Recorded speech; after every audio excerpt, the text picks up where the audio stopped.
Well, by now, you've likely heard that both the Browns and their ticket prices managed to hit a new rock bottom this week. Seats for Sunday's game can be purchased on the secondhand market for as little as $6. $6 is darn cheap, but I don't want the Browns fans to feel obligated to take advantage of this embarrassingly affordable opportunity out of loyalty. That would be like going to a Chinese buffet, getting food poisoning, going back, getting food poisoning again, and the next day getting a 60% off coupon in the mail and thinking, boy, that's a... This whole saga is hitting the city harder than a linebacker with a bonus check, and Cleveland is feeling it. Fans are straight up boycotting Browns games over Shedeur Sanders, and just when the franchise thought the chaos had finally cooled down, boom. The drama slapped them right in the face like a surprise blitz. The anger is getting louder, the tension is getting messier, and the stakes just shot through the roof. Why are the fans this heated? Who threw the first spark? And what wild decision kicked off this entire meltdown? The screenshots, the comments, the reactions, everything is wild. And trust me, the avalanche hasn't even started yet.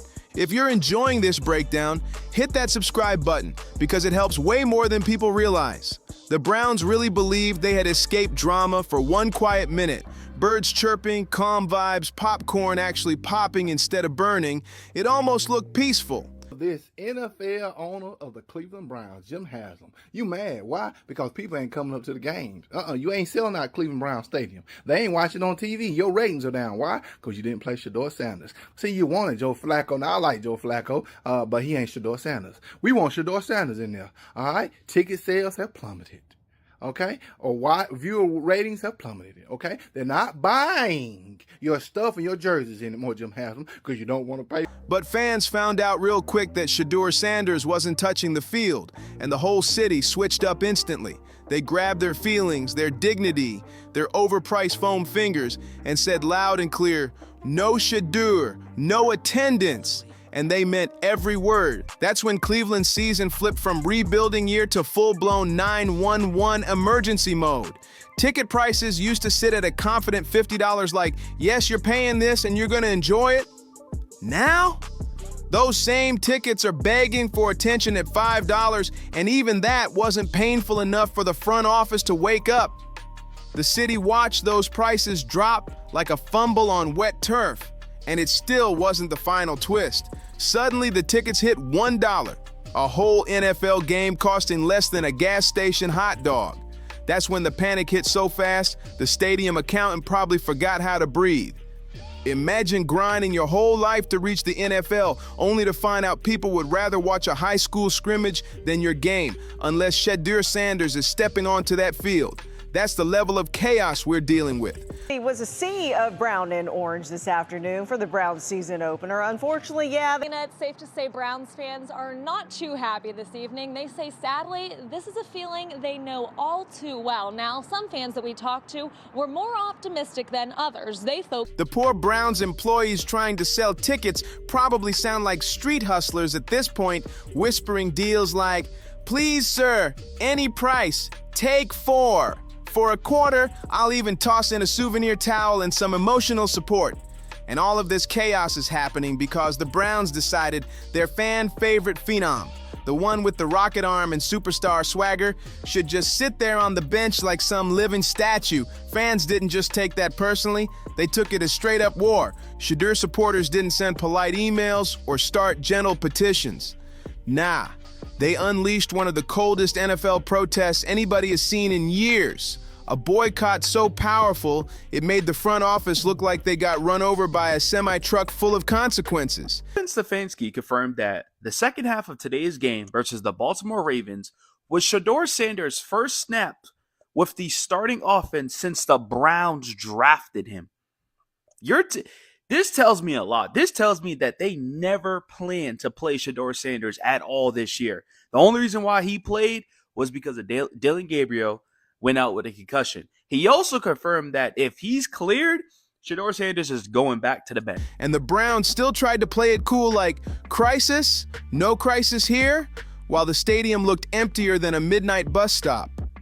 Meanwhile, concession workers outnumbered the fans by a wild ratio, and the 7th-round punter was yelling on the sideline with an echo like he was shouting inside a parking garage. The camera crew started shooting the widest angles possible, desperately hoping people at home wouldn't notice the stadium looking like an abandoned lot after a storm. And through it all, Shedeur was on that field in full uniform, just throwing warm-up passes while everyone around him pretended like nothing was happening. The Browns' PR strategy, it was basically milk, glue, and wishful thinking.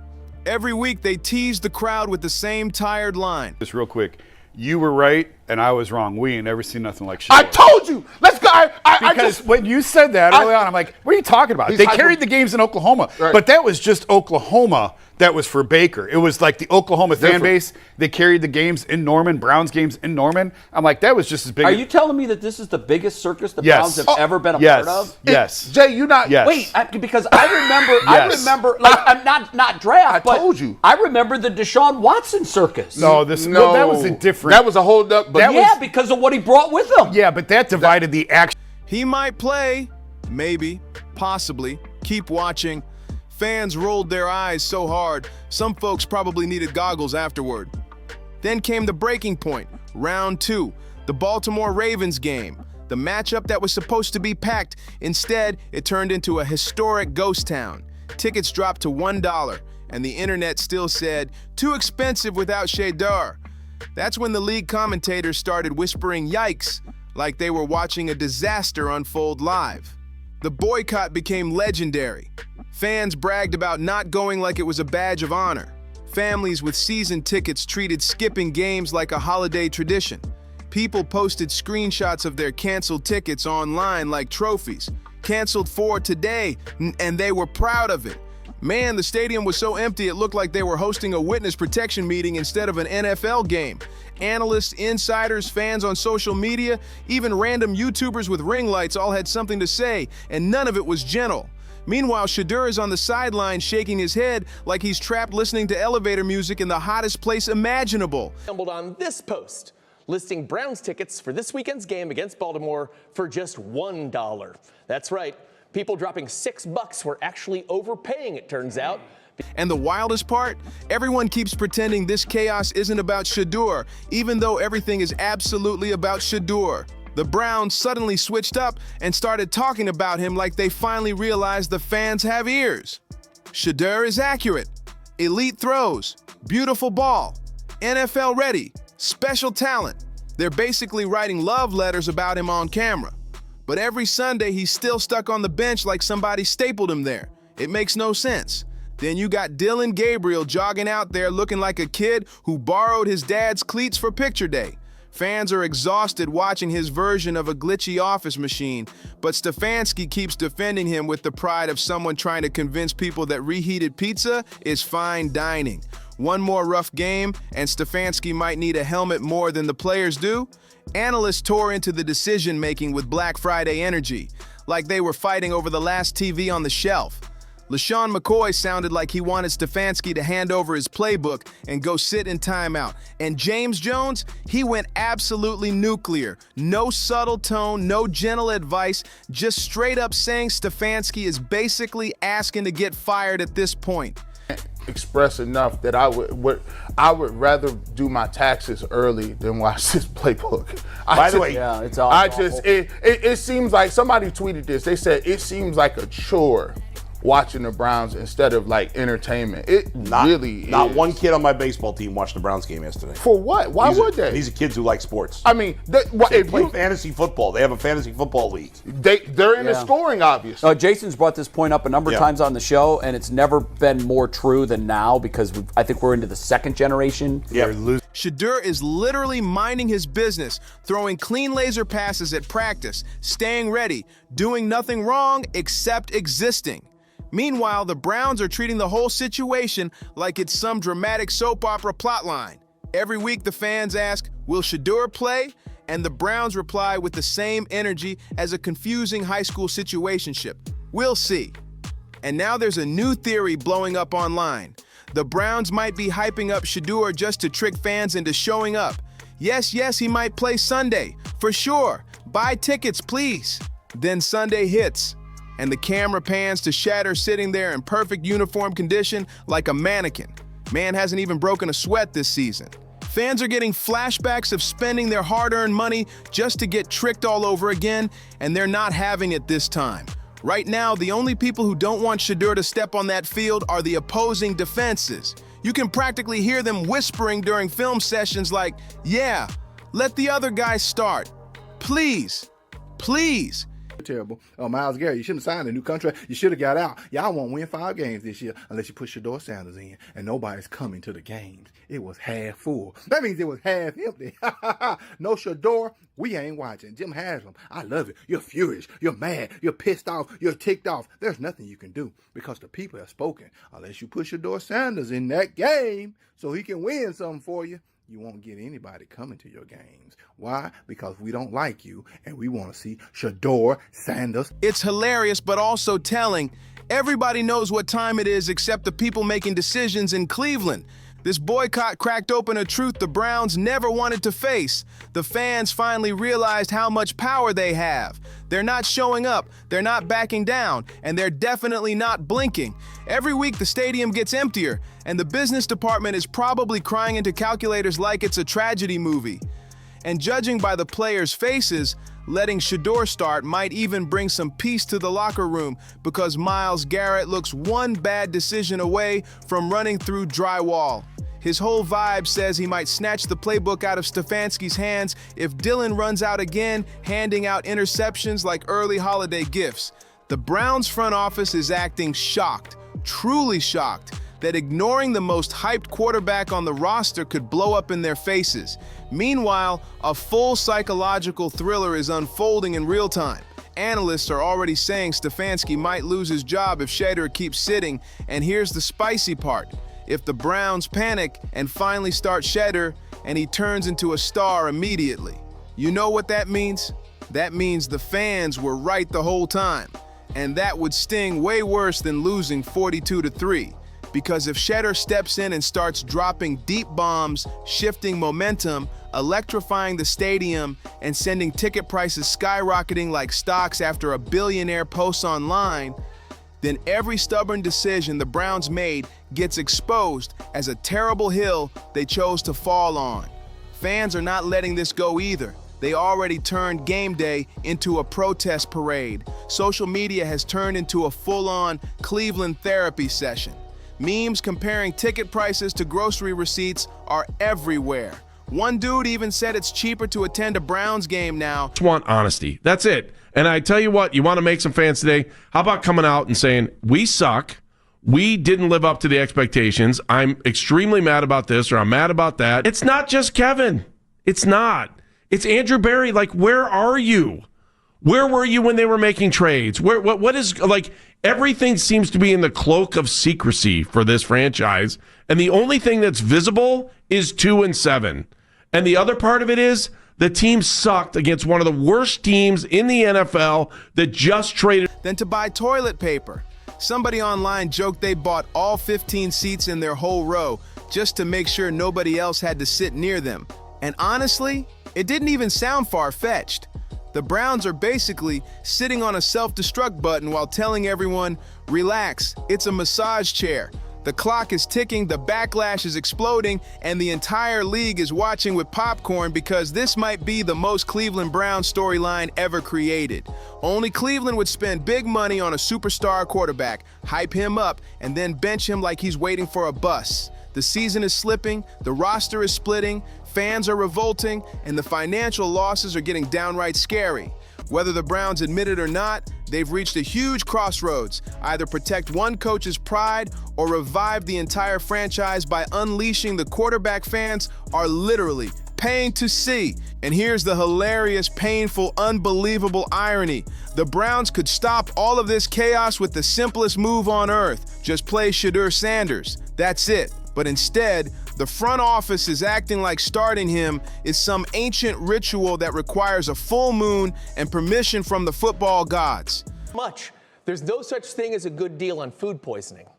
Same deal with these $6 Browns tickets. But if you are a Browns fan with $6 burning a hole in your pocket and you want to support your bad home team without attending the game, they're waiting like fans will suddenly wake up one morning saying, you know what? I love disappointment. Let me buy 8 more tickets so I can feel pain today.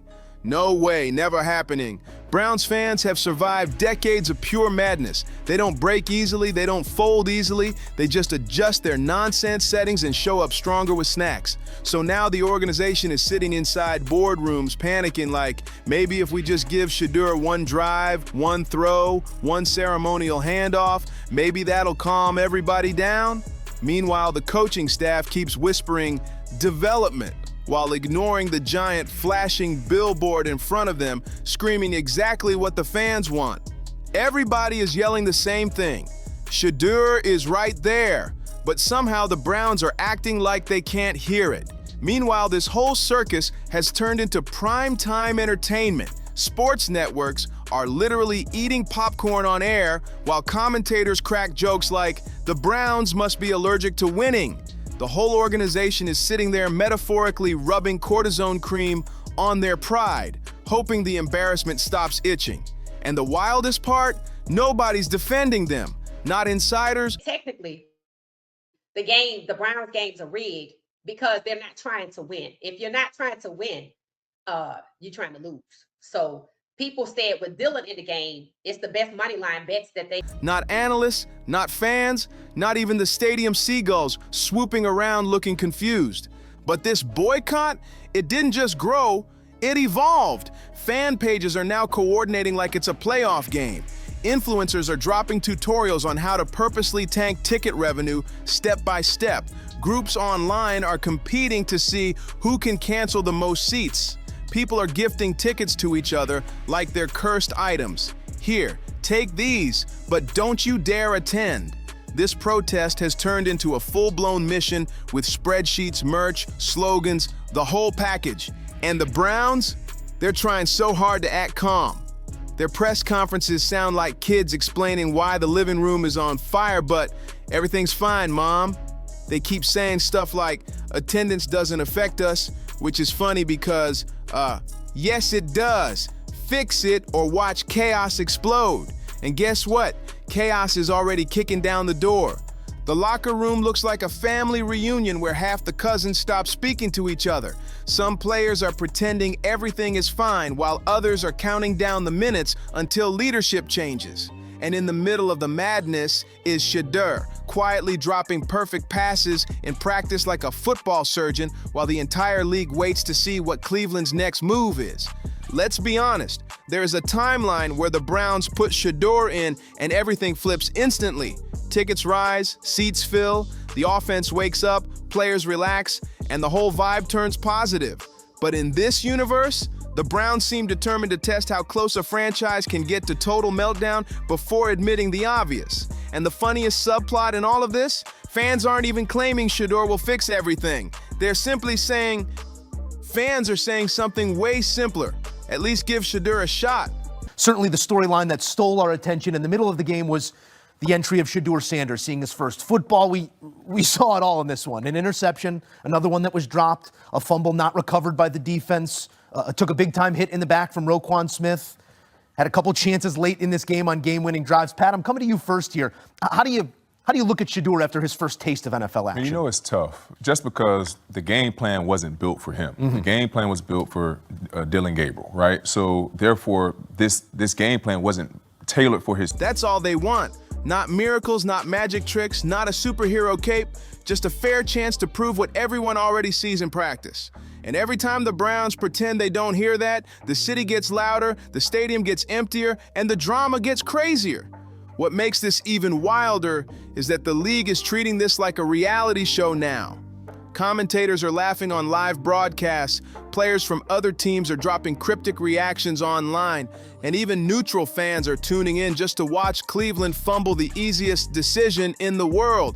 It's like watching someone try to unlock a door while holding the key in their hand. You want to yell, "Turn the key, bro," because the solution is right there.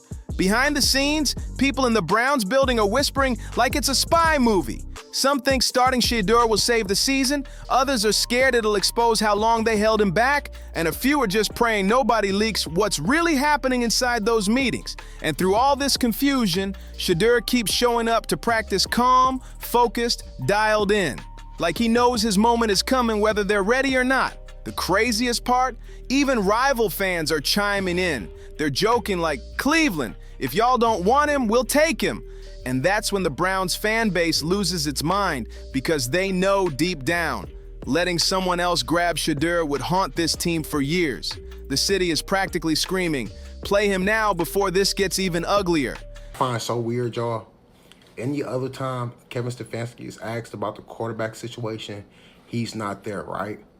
But soon as you ask Stefanski about Shedeur moving forward, he says he want to make it clear for y'all that if Dylan passed the concussion protocol, he will be the starter. And yeah, bro, that's what makes me think and believe that when Shedeur was out there, he wasn't getting coached up. He wasn't getting told what to do or what to do better.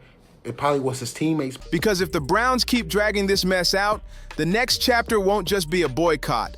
It might turn into a full-on fan rebellion with signs, chants, marches, and videos blowing up the internet.